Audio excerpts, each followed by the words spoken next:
it just seems like he's going with the Clinton playbook. Just don't resign. Whatever happens, Ralph Northam, just do not resign, Matt, and you can stay there forever. California obviously has a mechanism for kicking out bad governors. New York does not. And it pretty much is one-party rule in New York as well. So we keep hearing these horrible things. So what will happen to this governor? I think nothing will happen to this governor. If New York politicians had any spine at all, they would launch an impeachment probe. Because let's think about how bad this is. It doesn't only look bad, but recall what his role was in the national conversation back when he was still unironically called the Love Gov. It was that it's happening to New York, and especially New York City, so hard right now that we are learning lessons that we can share with the rest of you, right? It happened to New York kind of first or strongest, earliest. And so that information was of particular importance to states who were going to get their surges later. He blocked that information. He kept us, and his aides kept us, from knowing just how bad that decision was, how disastrous it was, and it theoretically could have led to other people dying so that he can max out a book deal. That is so incredibly rotten. And anyone who laughs or mocks California's recall mechanism, stop it, especially in places that have, like New York, like California, like a lot of red states too, have basically a monoculture when it comes to political parties. This is about the only thing you can do. Aside from like electing an outsider, New York's probably going to elect Andrew Yang, who's a bit of an outsider on that measure. Like him. Aside from doing that, you're not going to have many mechanisms to get rid of corruption because your local party will not do it. So why should we wait until July 1st, Matt?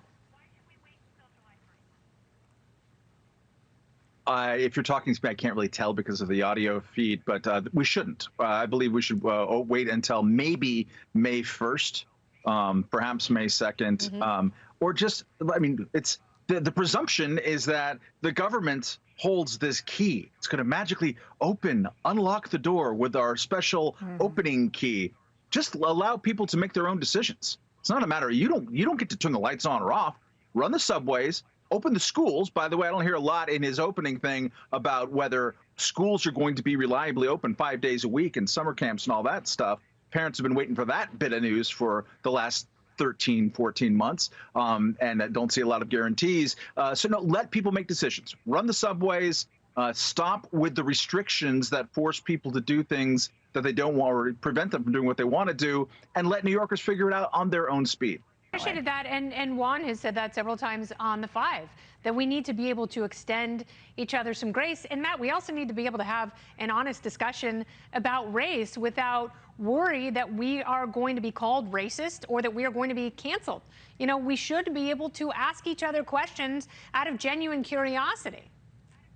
This exchange is the perfect encapsulation of how awful and poisoned and counterproductive so much of what passes for our conversation about race is, because if you look at his actual speech, if you watch the whole thing, read the whole thing, he was talking about discrimination, how he has experienced it, how it is bad, how he has ideas about how to, make that better and also make the interrelations between the police and citizens better. So it's not that he said there's no racism.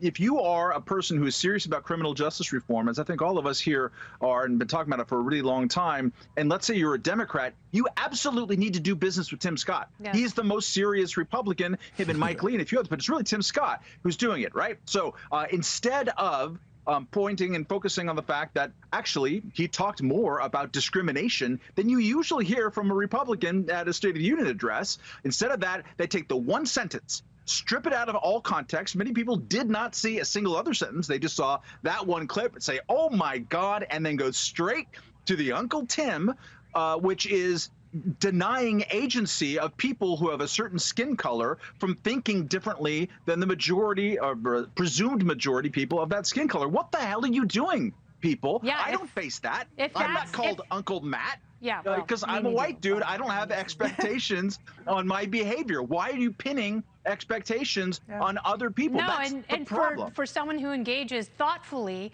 in critical thinking, that should be applauded. And if not, if you expect him to think one way and only talk about one thing, Joy Reid, then that is the soft bigotry of low expectations.